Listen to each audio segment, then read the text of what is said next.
We think about first coming up with an optimal allocation based on a traditional mean variance optimization that gives us a target allocation. Then we have to think about where the portfolio is today versus how you're going to get to that optimal allocation. And that's really where the liquidity management comes in. We have models that are based on historical data for drawdowns and distributions from private market funds that we use to estimate when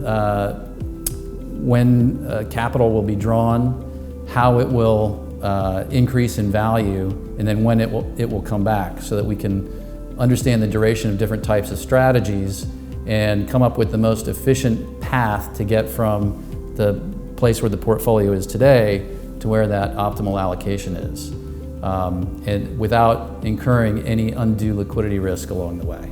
The rise of the secondaries market generally, I think there was 50 billion of trades last year, or 60, has addressed liquidity in a fairly major way. It's allowed LPs to get out, to change their portfolio.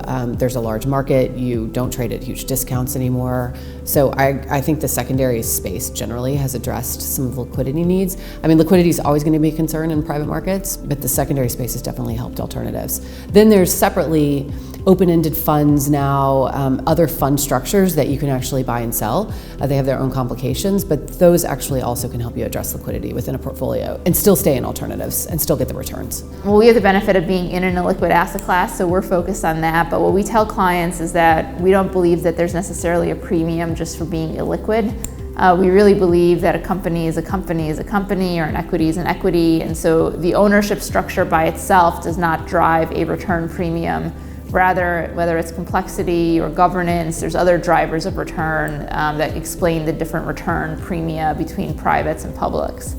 When it comes to client portfolios, we really think that an assessment needs to be made almost like an asset liability study in terms of what is the payout requirement that that client needs.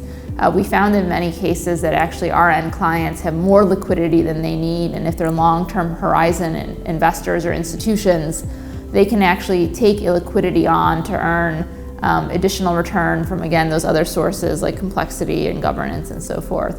So for us, it's really a question of what is the spending need of the organization.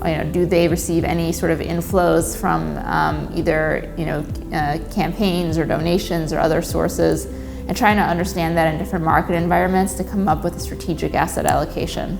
We are a mature plan, and so we pay out about 2% more than we take in every year from contributions. So we definitely need to have some liquidity in the portfolio. So one of the challenges I see is that you can't rebalance the private stuff. So if market prices change and you become overly invested in private equity or real estate or one of those things, it's difficult to unwind that. And so you may wind up being under allocated to things that are really cheap. So in 2008, if all your money was tied up in private equity, you could not reallocate back to public equity, which was really attractive at the time. So we have some derivative tools and things like that where we can make that happen and still have enough liquidity to meet the plan's objectives.